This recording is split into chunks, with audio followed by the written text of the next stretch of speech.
वैष्णवजन स्पंदन गांधी विचार के। નમસ્કાર.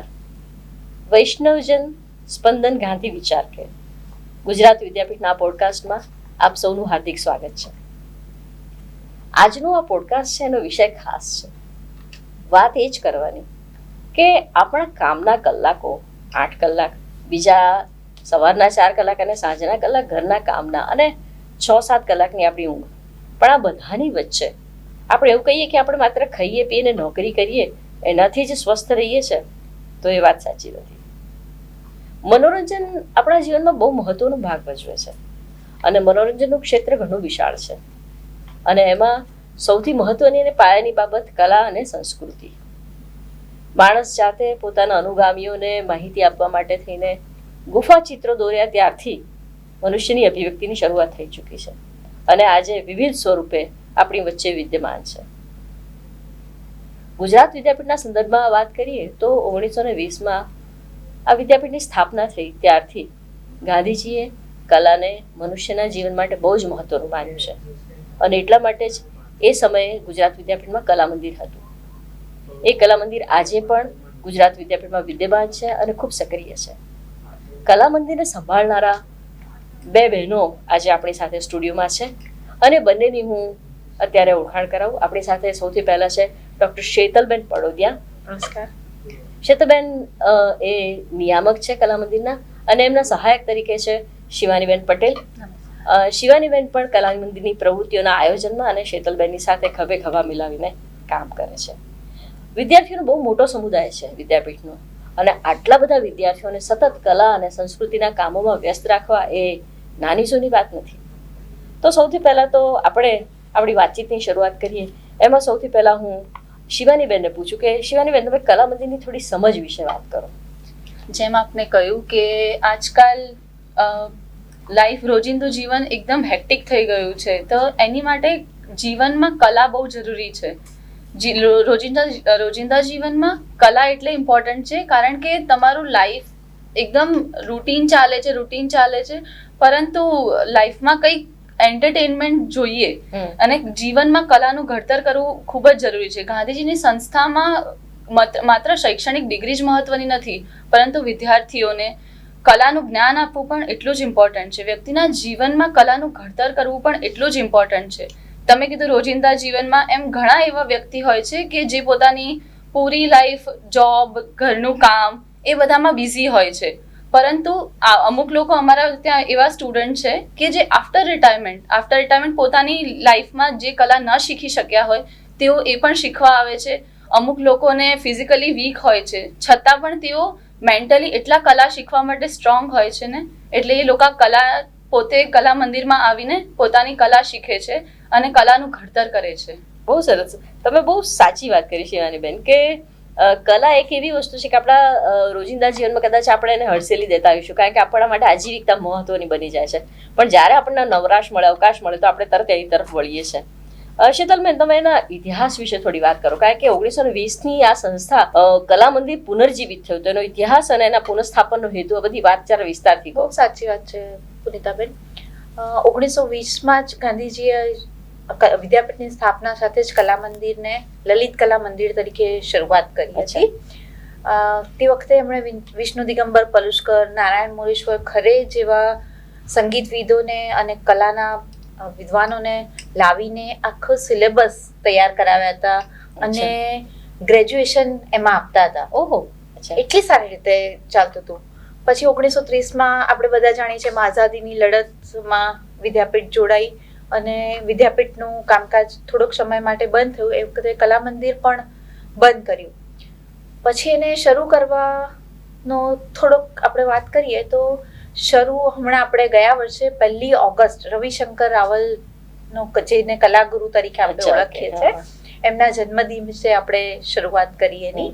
આપણા કુલપતિ ડૉક્ટર હર્ષદભાઈ પટેલ આવ્યા અને એમનું થયું કે ના, વિદ્યાપીઠમાં આપણે લલિત કલા મંદિરને ફરી પુનર્જીવિત કરવું જોઈએ.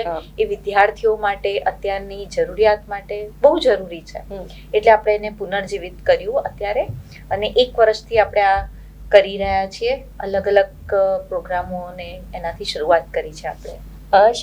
શીતલભાઈ, આપણે અત્યાર સુધીમાં કયા કયા ક્લાસીસ કર્યા ખાસ તો, અને એની શરૂઆત થઈ ત્યારે તમે એને કેવી રીતે ડિઝાઇન કર્યું અને કેવી રીતે તમે એને એક્ઝિક્યુટ કર્યું આટલા બધા વિદ્યાર્થીઓની વચ્ચે?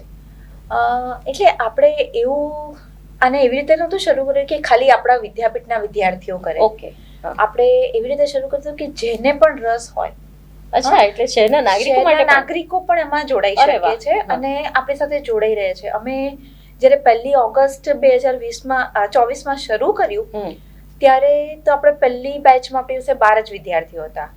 અને કયા વિષયની હતી? હા, એ આપણે વોકલ એટલે આપણે શાસ્ત્રીય સંગીત, ભરતનાટ્યમ, કથક, ચિત્રકલા અને સંગીત કલા, આટલી વસ્તુઓથી આપણે શરૂઆત કરી. અને આ જે શરૂઆત કરી તે વખતે આપણી પાસે દરેકમાં 1-2 એવા વિદ્યાર્થીઓ આવ્યા, કારણ કે લોકો સુધી આ વાતને પહોંચાડવાની હતી. હજી આપણે શરૂઆત કરી રહ્યા હતા, પણ આપણા કુલપતિજી એવું કીધું કે ના, આપણે ભલે 1 વિદ્યાર્થી હોય પણ આને આપણે શરૂ કરવાનું જ છે. અને આજે આપણે એમાં ઉત્તરોત્તર પ્રગતિ કરતા આજે આપણી પાસે 50 થી 60 વિદ્યાર્થીઓ બહારથી આવી રહ્યા છે. અને ગુજરાત વિદ્યાપીઠના વિદ્યાર્થીઓને આ વખતે આપણે એને 2 ક્રેડિટ પ્રોગ્રામમાં 3 ક્રેડિટ જે આપણે નેશનલ એજ્યુકેશન પોલિસીમાં આવ્યું છે કે સ્કિલ ડેવલપમેન્ટમાં લઈ જાઓ, એને આપણે અત્યારે લઈ જઈ રહ્યા છે. એટલે વિદ્યાપીઠના વિદ્યાર્થીઓ એ 3 ક્રેડિટમાં પણ આ કોર્સીસને લઈ જઈ શકશે. અચ્છા, શિવાનીબેન, એ વખતે તમે જે શરૂ કર્યું ત્યારથી તે અત્યાર સુધીમાં તમે કયા કયા કલાના ક્ષેત્રોના ક્લાસીસ શરૂ કરાવ્યા અને કેવી રીતે રહ્યો એ આખો સમયગાળો? હાલ અત્યારે painting, sketching, vocal, Bharatanatyam, Kathak, harmonium અને તબલા પણ અમે શરૂ કર્યા છે. એ સિવાય કલા મંદિરમાં જુદી જુદી વર્કશોપ પણ થઈ રહી છે. વર્કશોપમાં ગણપતિ વખતે eco friendly Ganpati, Madhubani art, Gond art, semi classical dance, સુગમ સંગીત, એવી રીતે જુદી જુદી વર્કશોપ થઈ રહી છે. આપણે ગુજરાત અથવા તો ગુજરાત બહારના જે પણ ક્ષેત્રે મહાન અનુભવો હોય છે એમને બોલાવીને આપણે વિદ્યાર્થીઓને સુવિધા પાર પાડીએ છીએ.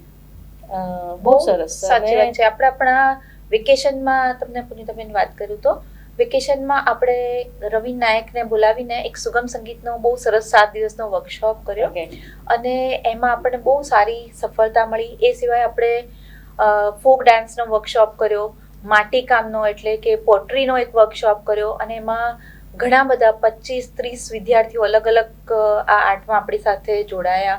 એ સિવાય આપણે ગોંદ આર્ટનો વર્કશોપ કર્યો, વારલી પેઇન્ટિંગ કર્યું છે. એટલે આવી રીતે વચ્ચે વચ્ચે આપણે આ કોર્સીસ સિવાયના પણ વર્કશોપો આપણે વિદ્યાર્થીઓને આપી રહ્યા છે. અને વર્કશોપમાં એ વાત ખાસ છે કે એવું નથી, કોઈ એજ લિમિટ નથી. 5 વર્ષના બાળકથી લઈને 65 વર્ષની વ્યક્તિ બધા જોડાય છે. એટલે કલા બધામાં ક્યાંક ને ક્યાંક જીવંત છે.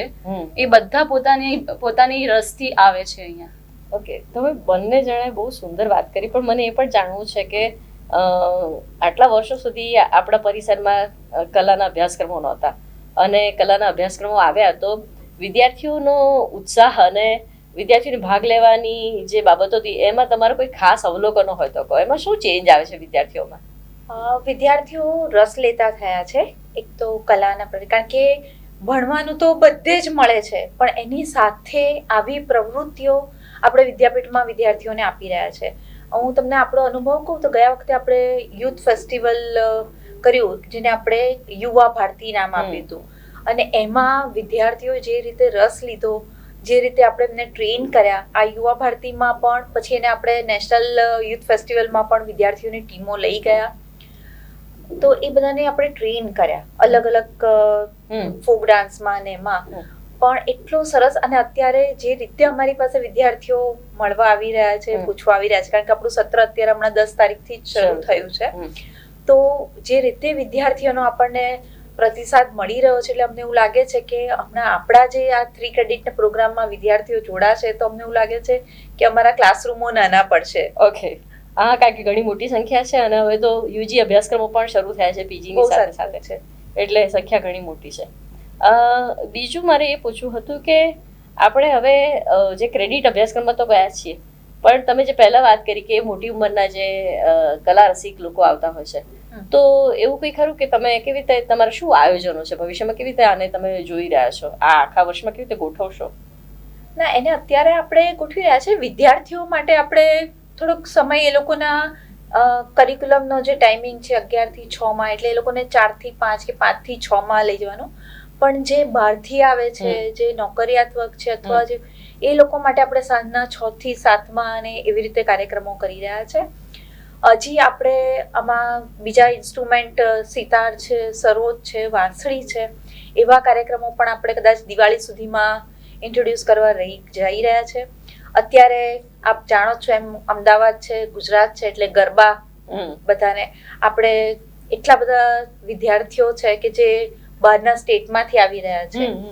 એ લોકોને તો ગરબા શીખવા જ છે, પણ જે લોકો શીખેલા છે એ લોકોને કંઈક નવા સ્ટેપ શીખવા છે. તો એ લોકો માટે આપણે 15 જુલાઈથી ગરબા ક્લાસીસ પણ શરૂ કર્યા છે. ગઈ વખતે પણ આપણે ચલાવ્યા હતા, એમાં પણ આપણને બહુ સારો પ્રતિસાદ મળ્યો છે અને અત્યારે પણ બહુ સારી રીતે ચાલી રહ્યા છે ગરબા ક્લાસીસ. એટલે નવરાત્રીની તૈયારી અત્યારથી જ એમાં પણ કોઈ એજ લિમિટ નથી. ઘણા લોકો આવે છે, એજ છે, વર્ટિગો છે, બધું છે, પણ જોશ એટલો છે અને અમારા ગુરુસ પણ એટલા સરસ છે કે એમને મોટિવેટ કરે છે અને એ લોકો હોશથી શીખે છે. શિવાની બેને જે વાત કરી ગુરુ વિશેની, તમે કેટલાક ગુરુઓ અહીંયા આવ્યા આ સમયગાળામાં, એના વિશે સહેજ જણાવો. કોણ કોણ આવી ગયું અહીંયા શીખવવા માટે જુદી જુદી કલામાં?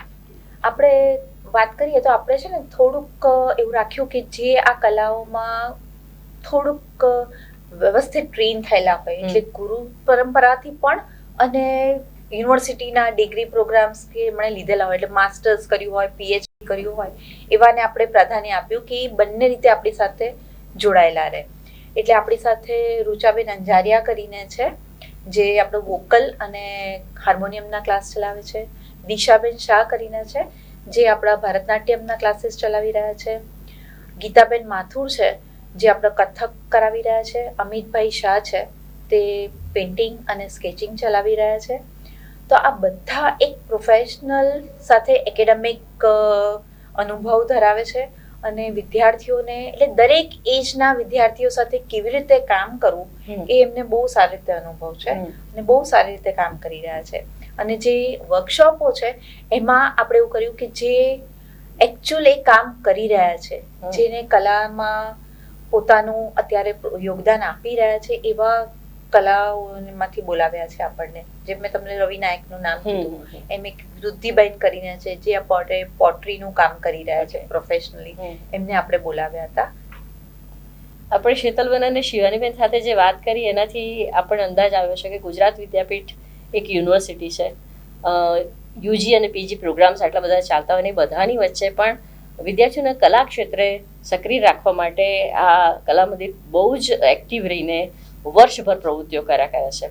તો કલા મંદિરમાં વધુ વિદ્યાર્થીઓ જોડાય એ વાત તો ખરી જ, પણ આ માધ્યમથી, આ કાર્યક્રમથી જે વિદ્યાપીઠ સાથે વિદ્યાર્થી તરીકે નથી પણ વરિષ્ઠ નાગરિકો છે અથવા જેને આ કાર્યક્રમોમાં જોડાવું છે, તો વિદ્યાપીઠનો અવશ્ય સંપર્ક કરે. વિદ્યાપીઠમાં કલા મંદિરમાં શીતલબેન અને શિવાનીબેનનો સંપર્ક કરે.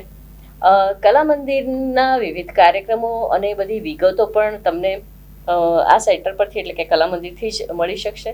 આ કાર્યક્રમમાં આપણે શિવાનીબેન અને શીતલબેનને જાણ્યા, એમના તરફથી ઘણી બધી વાતો જાણી. આશા છે આપને આ પોડકાસ્ટ ગમ્યું હશે. ધન્યવાદ.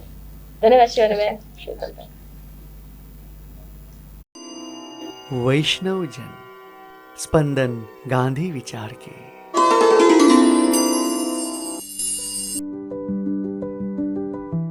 ગુજરાત વિદ્યાપીઠનું વૈષ્ણવજન સ્પંદન ગાંધી વિચારના પોડકાસ્ટ વિવિધ ક્ષેત્રના તજજ્ઞો સાથે સાર્થક સંવાદ કરે છે.